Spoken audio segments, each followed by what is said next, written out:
ازيكم عاملين ايه؟ اهلا بيكم في فيديو جديد من سلسله ازاي تشتري. طبعا احنا قبل كده اتكلمنا عن المذر بورد وعن المعالجات. لما نخلص من الشقين دول يبقى احنا تقريبا ابتدينا التجميعه بتاعتنا تظهر او ترسى هتبقى شكلها رايح فين او هتبقى موجهه لانهي اداء بالظبط. ولكن يتفضل عندنا قطعه مهمه هي اللي هترسم الشكل النهائي للتجميعه بتاعتنا. طبعا القطعه اللي فاضله دي هي كارت الشاشه.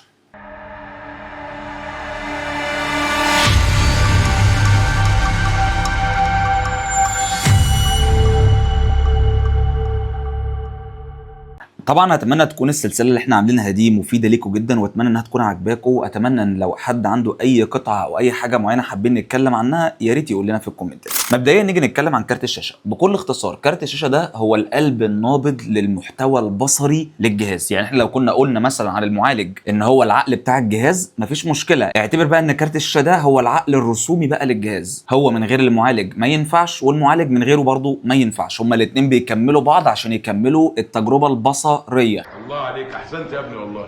خلي بالك من الكلمه دي، المعالج لوحده يقدر يعمل تجربه مفيش مشكله فيها، ولو معاه كارت شاشه مدمج داخلي هيعمل لك تجربه، لكن التجربه البصريه للبرامج او للالعاب لازم يكون فيها كارت شاشه. طيب لو اتكلمنا عن الابطال، لو الفيديو ده كان مثلا من كام سنه فاتت كنت هقول لك طبعا ان الابطال في السلسله دي ما بيخرجوش عن نيفيديا واي ام دي طبعا. ولكن الحقيقه الفتره الاخيره في لاعب جديد كده نزل في السوق، وصدقني مستقبله هيبقى مبهر جدا جدا جدا، وهي انتل. طبعا بتاعه المعالجات زي ما احنا عارفين انتل بدات تنزل كروت الارك الجديده، وبدات يبقى لها اسم وسمعه، واحده واحده هتتطور. هي لسه بتاخد خطواتها الاولانيه ولكن هيبقى لها مستقبل مبهر. عندنا طبعا كل شركه من العتاوله القدام كانت بتتميز في حاجه مهمه. يعني مثلا عندنا انتل اول حاجه تميزت بيها كانت الري تريسنج. هي اول من ظهر بقى بالري تريسنج وعمل الدوشه بتاعتها في جيل الالفينات طبعا. وطبعا انتل حصلتها بالدي ال اس اس، اي ام دي ردت عليها بالاف اس ار. وطبعا الري تريسنج مش حصري على انفيديا، هو عادي برضو موجود على اي ام دي، ولكن انفيديا هي اللي كانت متميزه فيه. طبعا اي ام دي تميزت في الاف اس ار، وخلي بالك ان الجيل الجديد كمان من الاف اس ار عامل دوشه جامده قوي، والمالتي فريم جنريشن ما اداش الاداء المطلوب منه. انفيديا مؤخرا بقت تعتبر بتبيع لك التكنولوجي، ما عادتش بتبيع الاداء الخام او ما عادتش بتبيع العتاد اللي انت بتشتريه. انت بقيت بتشتري تكنولوجي من انفيديا اللي هي مثلا الفريم جنريشن والمالتي فريم جنريشن والدي ال اس اس الى اخره والكلام ده كله. الجيل الجديد من اي ام دي عامل نقله كبيره قوي، واي ام دي بدات ترجع للمنافسه بشكل قوي. مبدئيا عندنا اي كارت شاشه في الدنيا بيتكون من شويه حاجات كده، انا هقول لك الحاجات الاساسيه فيها والمهمه اللي تفرق معاك. اول حاجه عندنا هو المعالج الرسومي او الجي بي يو كور، اللي هي النواه نفسها بتاعت كارت الشاشه. يعني زي مثلا ما نقول المعالج بتاع الكمبيوتر هو المعالج بتاع كارت الشاشه، لان خلي بالك ان كارت الشاشه ده تقدر تعتبره الكمبيوتر كامل، لان هو ليه رامات لوحده، ليه معالج لوحده. هو تقدر تعتبره الكمبيوتر كامل بس مستقل بذاته وبيشتغل شغل لوحده خالص. يبقى عندنا اهم حاجه موجوده فيه هي الجي بي يو كور، اللي هي بتتطور سنه مع السنه مع سنه مع سنه، وبتتغير معماريتها والى اخره. تاني حاجه مهمه عندنا في الكارت لازم ناخد بالنا منها وهي الفي رام. تقدر تعتبرها الرامات العاديه خالص بتاع الجهاز، بس خلي بالك اللي هنا بتبقى مختلفه واسرع بكتير وليها اجيال بتسميه مختلفه. يعني مثلا احنا عندنا هنا دي دي ار 3 4 5 الى اخره، لا احنا عندنا هنا حاجه اسمها جي دي دي ار. في مثلا عندنا في جيل ال1000 مثلا كان عندنا الجي دي دي ار 5، في جيل ال3000 الجي دي دي ار 6، في جيل ال4000 الجي دي دي ار 6 اكس، وفي عندنا في جيل ال5000 الجي دي دي ار 7. طبعا كل ما طلعنا بالجيل طبعا كل ما الرامات دي كانت احسن واقوى. عندنا بقى ان كل كارت على حسب الجيل والفئه بتاعته بيبقى ليه عدد معين من الرامات. يعني مثلا عندنا الكارت اللي في ايدينا 12 جيجا، عندنا مثلا الكارت ال 570 اللي كنا بنعمل بيه في تجميعات الاستيراد كان بيبقى 4 جيجا. طبعا كل ما المساحه بتاعت الفي رام زادت كل ما الكارت قدر يعمل مهام اكتر ويخزن معلومات اكتر ويدي اداء احسن. عندنا برضو من المعلومات الفنيه بتاعت الكارت، ولكن مش اي مستخدم بيهتم بيها، بيهتم بها المستخدم اللي جاب الكارت الشغلانه بعينها. يعني ممكن مستخدم يروح يجيب كارت ضعيف عن كارت اقوى منه مثلا، او كارت غالي عن كارت ارخص منه، برغم ان الارخص ده ممكن يكون اقوى، ولكن ممكن يكون الكارت الغالي ده بيفرق في حاجه اسمها سرعه الكارت نفسها او الكلوك سبيد بتاعت الكارت، بتاعت الكودا كور او النواه بتاعت عقل النظام دي اسمها الكودا كور، او الستريم بروسيسور في كروت اي ام دي. كروت انفيديا بتسميها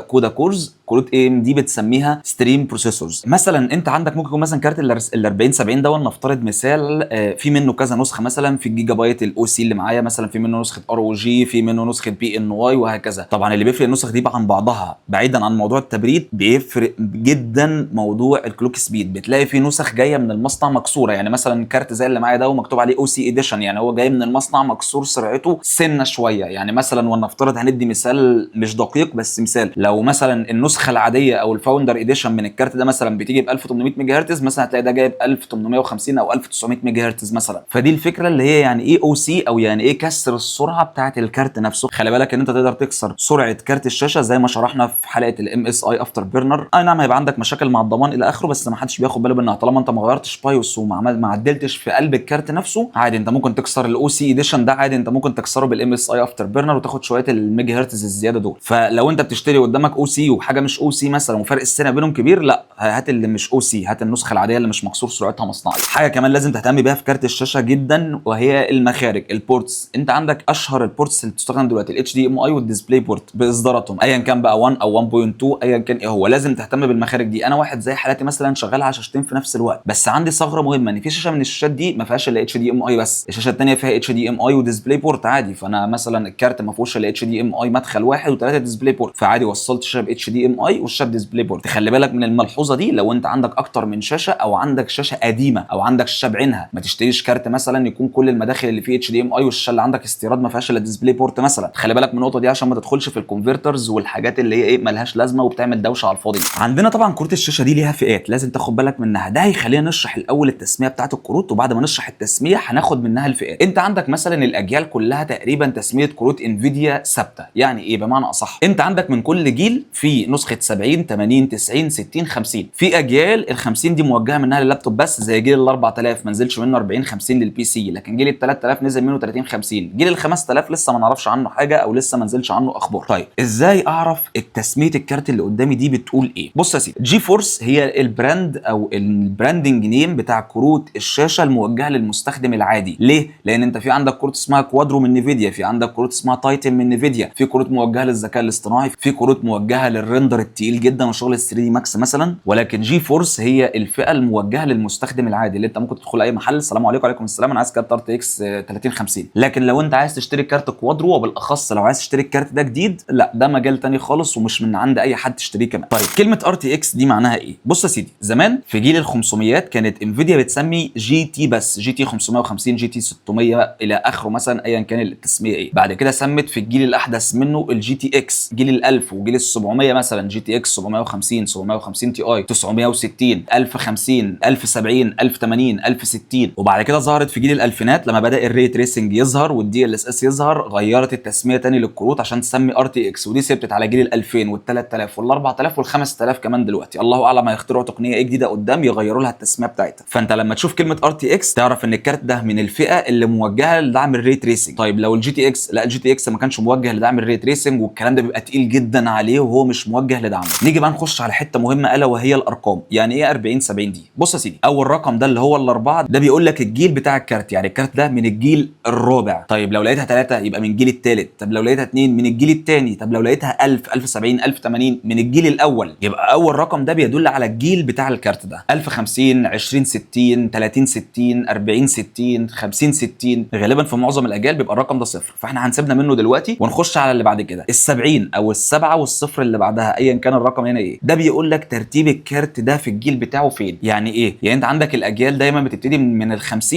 لحد ال90، يبقى اكيد مثلا ال60 احسن من ال50 وال70 احسن من ال60 وال80 احسن من ال70 وال90 احسن من ال80. فده بيقول لك ده انهي واحد في الفئه بتاعته او ترتيبه ايه بمعنى اصح في الجيل بتاعه. يعني انا مثلا معانا ال40 70، ال40 70 ده اقوى من ال40 60 واقوى من ال40 50 طبعا، وده غالبا ثابت على كل الاجيال مفيش مشكله في الكلام ده. ظهر عندنا بقى مصطلح السوبر التي اي، الكلام ده كله ده معناه ايه؟ بص يا سيدي، جيل مثلا ولنفترض ان احنا نرجع للجيل الاول مثلا زي كارت ال1060. بعد ما الكارت ده نزل وخد الضجه بتاعته واتاخد الملاحظات بتاعته والفيدباك من المستخدمين ومن الشركه نفسها، الشركه بتروح عامله حركه ذكيه في الجيل ده بعد كده انها تنزل منه اصدارات معدله او اصدارات محسنه. يعني ايه؟ يعني مثلا جيل ال 4000 ده الجيل الاساسي اللي بينزل في تاريخ الاصدار بتاع الشركه، اللي هو مثلا تاريخ الاصدار بتاع الشركه ده يعني ايه؟ يعني الشركه اول ما بتقول يا جماعه احنا هنعلن عن جيل ال 5000 بتنزل مثلا 5050 ال 5060 70 80 90 وهكذا. يجي بعد كده تقعد فتره سنه او ايا كان الفتره اللي هتقعدها تاخد الفيدباك بتاع الكروت دي كان عامل ازاي بالتسعير بكل حاجه، ايه المشاكل اللي كانت موجوده في الكروت دي، وتبتدي تنزل الاصدارات المحسنه. يعني جيل ال 4000 ده مثلا سمعه الجيل الاساسي كانت زي الزفت سواء في التسعير او في الاداء. الشركه صلحت الكلام ده كله بانها نزلت اجيال السوبر. اجيال السوبر هي اللي صلحت المستخدمين على الشركه. يعني مثلا لما تيجي تقارن ال 40 70 بال 40 70 سوبر، لا ال 40 70 سوبر اقوى وسعره احسن. فهمت فكره السوبر سوبر او التي اي دي يعني ايه، دائما وابدا لما تيجي تشتري بنجيل لو وقع قدامك مثلا 40 70 و40 70 سوبر، اختار السوبر، لان السوبر بيبقى هو الاداء الاحسن، وبرده ده لازم تشوف له مراجعات، ولكن في الغالب كلمه سوبر دي هي الاداء الاحسن، لان ده الجيل اللي بعد الجيل الاساسي، ده التعديل اللي بعد الجيل الاساسي اللي نزل من الكارت ده. وده طبعا يقسم الكروت عندنا لفئات. انا هديك تقسيمه من وجهه نظر انا. مثلا انت عندك في الفئه الاقتصاديه دي اللي هي كروت الستينات، عشان نخلص الكروت الخمسينات والستينات دي الفئه الاقتصاديه ده خالص، اللي هي ايه يعني فتح الكلام بسم الله الرحمن الرحيم في الجيل ده بتاع الكارت. الفئه الاقتصاديه دي اللي هي دايما موجهه لالعاب الاي سبورت والالعاب القصصيه على جوده الفول اتش دي او ال 1080 بي. طيب نطلع بعد كده للفئه المتوسطه اللي هي دايما بتبقى القيمه مقابل السعر زي ما احنا بنقول، اللي بتبقى موجهه لل 1080 هاي مثلا، وموجهه كمان لل 1440 بي او لل 2 كي. زي ايه؟ زي اجيال السبعينات مثلا، يعني ال 40 70 سوبر ده كارت فئه متوسطه موجه لل 2 كي مفيش مشكله فيه، وموجه لل 1080 بشده عادي، بيشغل الاثنين ما بيقولش لا. انا مشغله عندي على 2 كي والحمد لله ما عنديش مشاكل معاه. وبعد كده عندنا بقى الفئه العليا اللي بتاخد ال 2 كي معاه وال 4 كي، دي ينطبق عليها الثمانينات وال90. ال90 ده بلا منازع، ال80 بيشغل 4 كي مفيش مشكله، ولكن الفئه العليا اللي لا منازع عليها فئه التسعينات، ال 40 90 ال 30 90 ال 50 90 والى اخره. هل ينفع اقارن جيل بجيل زي ما كنا بنعمل في البروسيسورز؟ لا ما ينفعش، لسبب صغير، ان مثلا ال 40 70 سوبر قد يكون اقوى من ال 30 80 مثلا في الجيل اللي فات. يعني كل جيل بيختلف عن الجيل اللي قبليه وبيختلف عن الجيل اللي بعديه. لازم لما تيجي تشتري كارت الشاشه تركز في شويه حاجات مهمه. اولا كارت الشاشه ده انا هلعب عليه على ايه، او التجميعه بتاعتي رايحه فين؟ هل رايحه للفول اتش دي مثلا، ولا رايحه لل 2 كي، ولا رايحه لل 4 كي؟ طيب المعالج اللي عندي لازم اركز ان المعالج ما يعملش عنق زجاجه، وخلي بالك موضوع عنق الزجاجه ده احنا شرحناه في حلقه برضو ام اس اي افتر بيرنر. لازم ما يجيبش كارت قوي مع بروسيسور ضعيف، يعني ما يجيبش كارت زي ال 40 70 سوبر ده واحطه مع اي 3 الجيل العاشر او ال 12، وفي نفس الوقت ما اجيبش معالج مثلا اي 7 الجيل ال 14 واحطه مع كارت 30 60. انت كده بتعمل عنق زجاجه كبير. لازم تكون التجميعه بتاعتك متوازنه. ممكن تقبل بعنق الزجاجه في حاله واحده بس، لو انت ناوي على التطوير قدام وبتشتري مثلا قطعه مستعمله تمشي بيها امورك شويه، وبعدين ناوي على التطوير للقطعه المناسبه لبقيه القطع اللي معاك. نسخه الكارت انا خلي بالك بالنسبه لي ما بيفرقش معايا نسخه الكارت في حاجه. ليه؟ لان انا ما بكسرش سرعه الكروت، انا مش من هواة كسر السرعه سواء للكروت او للمعالجات حتى. انا بالنسبه لي بحب اشتري دايما النسخه اللي انا عايزها من الكارت بس تكون رخيصه. لو درجه الحراره بتاعتها او التبريد بتاعها مش احسن حاجه، ممكن اظبط التهويه بتاعت الكيسه بتاعتي واقتصر بالموضوع على كده. طيب يعني مثلا واحد يجي يقول لك ده نسخه البي ان واي مثلا او نسخه الجالاكسي من الكروت سيئه. لا يا باشا، هي انا من وجهه نظرنا يا جماعه هي نفس الشبايه، مفيش حاجه مختلفه. انت اللي مختلف معاك بس بيبقى المداخل وحجم التبريد وطبعا نسخ الرامات منها. لكن انت لو بتشتري ما تروحش مثلا تشتري كارت 30 60 عشان تشتري منه نسخه احترافيه وتسيب قدامك ويكون قدامك كارت 30 70 او 30 80 نسخه مثلا البي ان واي ولا الجالاكسي مثلا وما تشتريهاش. لا مفيش حاجه اسمها الكلام ده. تشتري دايما الجيل الاحسن. لو موضوع التبريد هيضايقك شويه، ظبط التهويه بتاعت الكيسه، افتح يا باشا الغطا بتاع الكيسه مش مشكله، استفاد بالجيل الاحسن. فانت لما تيجي تشتري كارت اولا لازم تركز الكارت ده بتاعك هيكون موجه لايه، الفي رام بتاعت الكارت بتاعك قد ايه، لان الفي رام هي اللي بتقول لك انت هتلعب على دقه كام. يعني ال 8 جيجا دي مثلا في رام